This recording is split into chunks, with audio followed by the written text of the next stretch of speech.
Many apps on your phone are free to download and use. Have you ever stopped and asked, how do these free apps make money? It is a good question. WhatsApp is one of the most popular free messaging apps in the world. Billions of people use it every day to send messages, photos, and videos to friends and family, but users do not pay a fee. So how does the company behind WhatsApp get money? Where does its value come from? This is the puzzle of WhatsApp. It started as a small, simple idea between two friends. They wanted to make something useful. Then the app grew very, very fast. Millions of people started using it because it was easy, reliable, and free for messaging. It became a global giant, an app used in almost every country. This story is about that journey.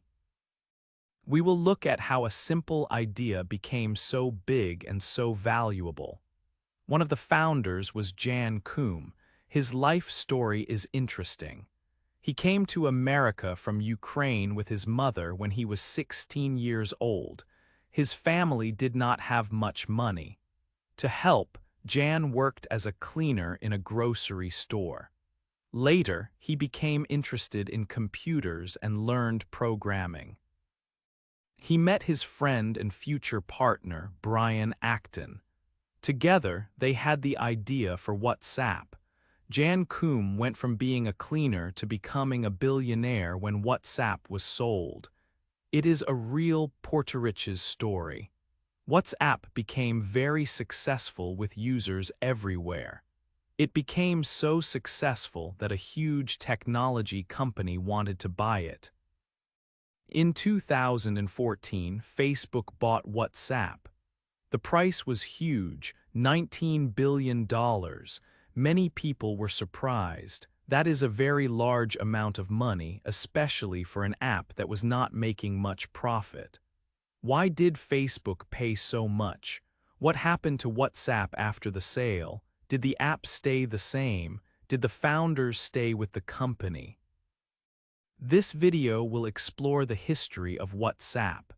We will look at how it started, why it grew so fast, the reasons for the big sale to Facebook, and what happened after Facebook took control.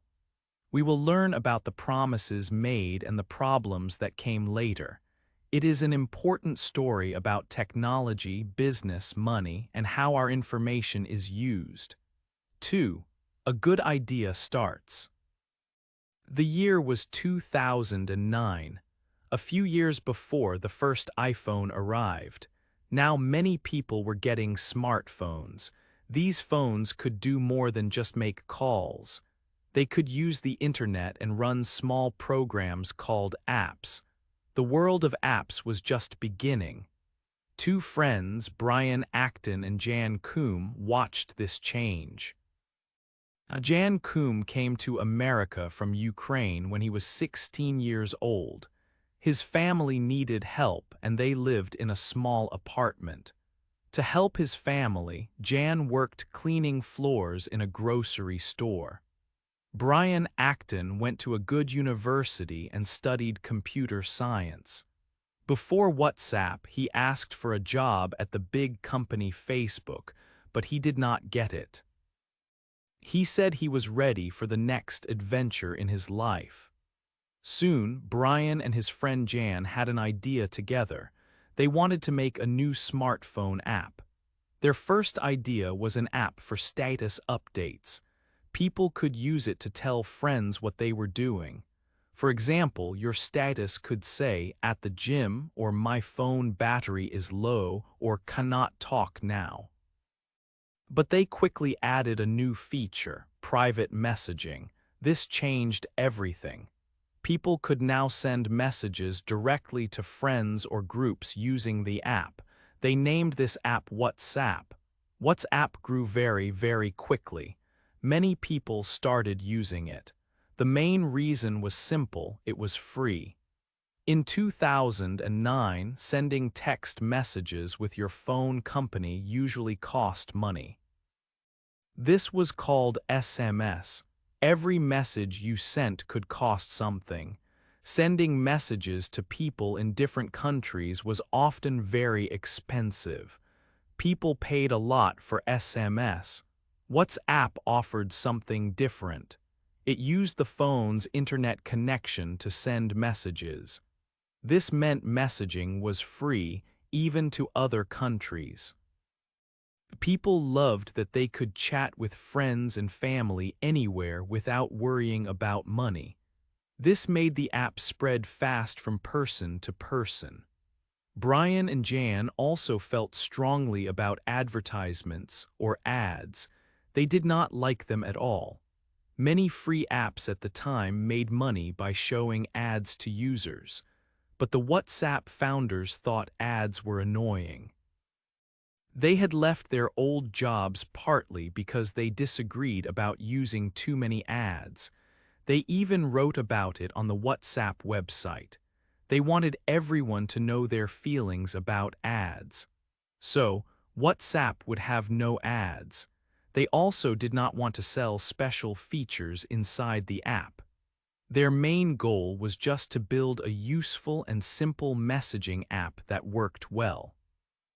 They believed if they made a great product, people would use it. For them, making the app better was the most important job. 3. Needing money. WhatsApp became very popular very fast. Many people around the world started using the app every day. They sent messages to friends and family. This fast growth was good, but it also created a problem for the small company. Running a very popular app costs money. When more people use the app, it needs more powerful computers to work well. These computers are called servers. Servers send and receive all the messages. WhatsApp needed many servers. The company also needed to hire more people. They needed a bigger team to help make the app better and fix problems. All these things cost money. But the founders did not want to make money in the usual ways. They really did not like advertisements in apps. They believed ads made the user experience worse. Selling user information or data was also not an option for them. They believed strongly in privacy. So they had to find a different way to get money. In the beginning, WhatsApp used money from some friends. These friends had worked with the founders before at a company called Yahoo. The founders were very careful with this first amount of money. They did not want to waste it. They worked hard to keep costs low. Their office was not fancy. They bought cheap tables from IKEA to work on. When the office was cold, they even used blankets to keep warm. They were different from many new technology companies in Silicon Valley. They were not trying to grow very fast just to make millions of dollars. They were careful with their money. But as millions of people started using WhatsApp, the company needed a way to pay its bills. So they introduced a small fee. In some countries, you had to pay $1 one time to download the app. In other places, the app was free for the first year. After that, users needed to pay $1 every year. However, WhatsApp often did not force people to pay this fee. If a user did not pay the $1 after their free year, WhatsApp usually let them keep using the app anyway. It felt more like a voluntary donation than a required payment. This idea worked okay for some time. Many users felt $1 a year was a fair price for such a useful app. It saved them money on text messages. Enough people paid the fee, and this money helped WhatsApp pay for its servers and its small team. It covered the basic costs of running the service. But this small fee did not make WhatsApp a rich company. They were not making much profit. For a while, though, it was enough. 4. Lots of users, lots of money. tech companies sometimes work in a strange way. They can be worth a very large amount of money even if they are not making a profit. This happens when a company has many people using its product. Lots of users can make a company very valuable. This was true for WhatsApp. The app was growing incredibly fast. Every month, millions more people downloaded and used it for messaging. It was becoming one of the most popular apps in the world. People and companies with money to invest noticed this growth. These investors look for companies that could become very successful. They saw WhatsApp's huge number of users. They believed WhatsApp had great potential, even without profits yet. So, investors wanted to give WhatsApp money. They came to the founders, Jan Koum and Brian Acton, offering millions of dollars. But Jan and Brian were careful. They did not like advertising. They worried that investors might force them to put ads in the app or change it in other ways. They wanted to keep the app simple and focused on users, not on making money quickly. But WhatsApp kept growing very fast and needed money. Big investment companies offered help. One famous company, Sequoia Capital, offered millions of dollars. Importantly, Sequoia agreed to WhatsApp's rules. They promised they would not force WhatsApp to use ads. They agreed not to interfere too much with the app. With this agreement, WhatsApp accepted the investment. They received a lot of cash. They used it to improve the app. They hired more engineers. They bought better servers, the computers needed to handle millions of messages. Their main goal was to make the user experience better. This investment helped WhatsApp grow even more. Making the app better attracted more users. For an app like WhatsApp, more users make it better for everyone. This is called the network effect. If almost everyone you know uses WhatsApp, the app becomes essential. You can easily talk to friends and family. This rapid growth made WhatsApp look even more attractive to other investors. So the cycle continued. Invest money, improve the app, get more users, attract more investment. For some time, this was how WhatsApp operated. They got money from investors, not from charging users much or showing ads. But investors usually want a return on their money eventually. A company cannot live on investments forever. It needs a plan to make profit, or perhaps another company might buy it. 5. Facebook buys WhatsApp. In the year 2014, something big happened. Facebook, the giant social media company, bought WhatsApp. The price was huge, $19 billion. This news surprised many people around the world. They did not understand why the price was so high. WhatsApp was very popular, but it was not making a lot of money. In fact, it made only about $1.2 million in the 9 months before Facebook bought it. This means the company was losing money, not making it. People compared this price to other sales. For example, Facebook bought Instagram for $1 billion. $19 billion for WhatsApp seemed like too much money for an app that did not make a profit. So, why did Facebook pay so much? Mark Zuckerberg, the boss of Facebook, explained his reasons. He said that WhatsApp had something very valuable: users. Hundreds of millions of people used WhatsApp every day to talk to friends and family. Zuckerberg believed that any service with so many users, maybe 1 billion people soon, was worth a lot. Facebook was buying the people who used the app and the chance to connect with them in the future. The value was in the number of users and the app's potential to grow even bigger. There was another important reason. Facebook did not want other big companies like Google to buy WhatsApp. Reports said that Google was talking to the WhatsApp founders. Facebook moved quickly to make a very big offer so WhatsApp would sell to them, not to a competitor.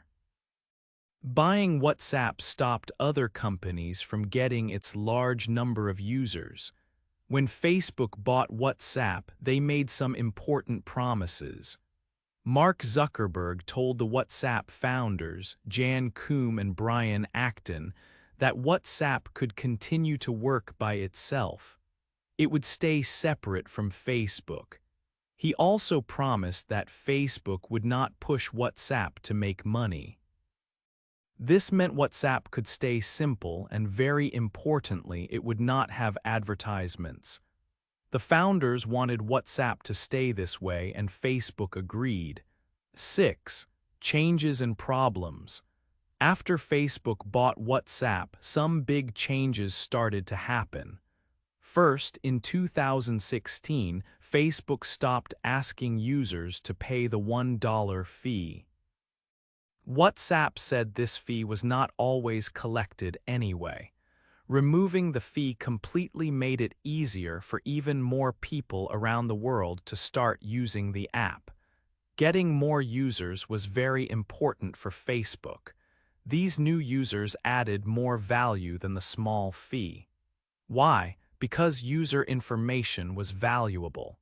Soon, another big change came. Facebook started connecting information from WhatsApp users with information from Facebook users. For example, they started linking WhatsApp phone numbers to Facebook accounts.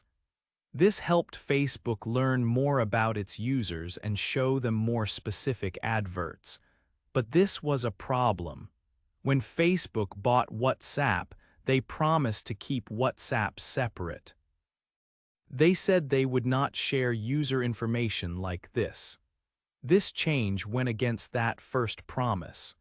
These changes caused problems between the WhatsApp founders, Brian Acton and Jan Koum, and the bosses at Facebook, including Mark Zuckerberg. The founders did not like the plans for making money from WhatsApp. They especially did not like the plans for sharing user data with Facebook. They believed strongly in user privacy. Because of these disagreements, Brian Acton decided to leave WhatsApp in 2017. He had a conflict with Mark Zuckerberg about the future of the app. By leaving early, Brian Acton did not receive stock options worth about $850 million. This was money he could have received if he stayed longer. Later, Brian Acton publicly showed his feelings. He wrote a message on Twitter telling people, "It is time." Delete Facebook. After leaving, Brian Acton used $50 million of his own money to start a new messaging app called Signal. Signal is a non-profit company. This means its main goal is not to make money. Instead, Signal focuses strongly on privacy and security for its users. Brian Acton wanted Signal to be like the first idea for WhatsApp: simple, private, and without ads. A year after Brian Acton left, the other founder, Jan Koum, also decided to leave WhatsApp. He left for similar reasons. Reports said he disagreed with Facebook's plans to make WhatsApp's message security weaker. Facebook wanted to do this to make it easier to make money from the app. The departure of both founders showed that the first dream for WhatsApp was very different from Facebook's plans. 7. Your information. After Facebook bought WhatsApp, some things changed. In 2017, leaders in Europe gave Facebook a big fine. The fine was €110 million. They said Facebook did not tell the truth when it bought WhatsApp. Facebook said it could not connect user information from Facebook and WhatsApp easily. But later, people learned this was not true. WhatsApp was already sharing some user information with Facebook. This information included things like your phone number. This helped Facebook show you ads.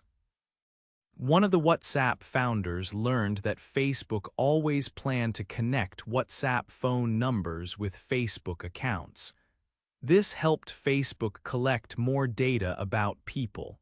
The other WhatsApp founder also left the company later. He left because Facebook bosses wanted to make WhatsApp's message protection weaker. This would make it easier for Facebook to make money. Some people now worry about how private WhatsApp messages really are. They worry that maybe the messages are read by the app before they are protected and sent. Facebook needs WhatsApp to make money. One new idea is WhatsApp Business. This service helps companies talk to their customers using WhatsApp. Big companies are trying this service. WhatsApp gets money from businesses if they take too long, more than 24 hours, to answer a customer message. WhatsApp also plans to put advertisements in the status part of the app. This is different from the founders' first ideas. They did not like ads. In early 2021, many users became worried. WhatsApp updated its privacy rules explanation. Because of new rules from Apple, WhatsApp had to list the information it shares. This list included your phone number, your profile name and picture, your contacts list, information about your phone, your location sometimes, and other things. WhatsApp told users they had to agree to the rules, or they could not use the app after some time. This made people confused and unhappy. But WhatsApp explained that this was not a new change. The company said it was already sharing this kind of information before. The update was just to make the rules clearer for users. 8. What should you do? Many people worry about sharing their information when they use WhatsApp, but millions still use the app every day. Why is this? One big reason is that almost everyone uses it. If your friends and family use WhatsApp, it is hard to stop using it yourself. You want to stay in touch with them easily. This is called the network effect. The app is more useful because so many people are on it. Using free apps often means you make a choice.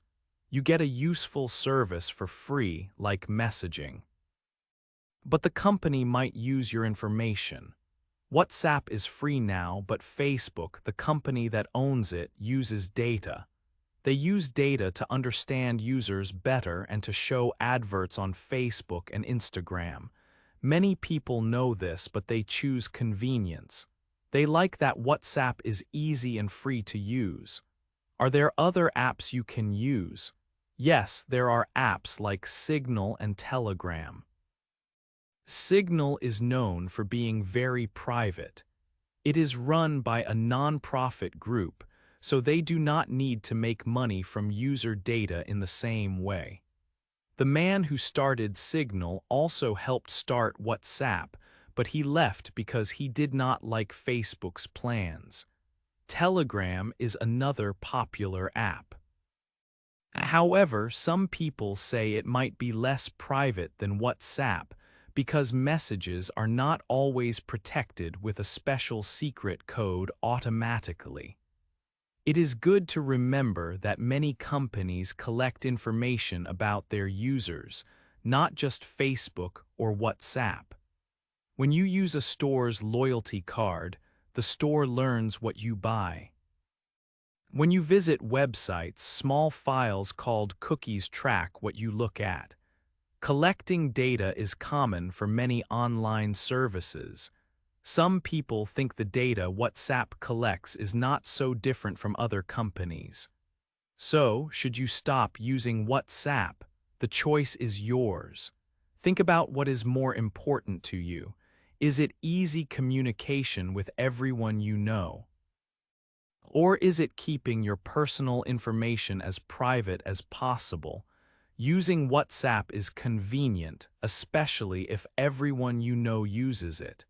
Using an app like Signal might be better for privacy, but fewer people use it. There is no single right answer for everyone. You need to decide what trade-off you are happy to make. It helps to know how these free apps work. There is a saying, if you are not paying for the product, maybe you are the product. This means the company might be using your information to make money. So, what do you choose? Hey there! Just a second before you go. If you learned something new today, please give this video a like, write your thoughts in the comments, and subscribe to the channel. It only takes a second, and it really, really helps to create even better English videos for you. Your support means the world. Thank you.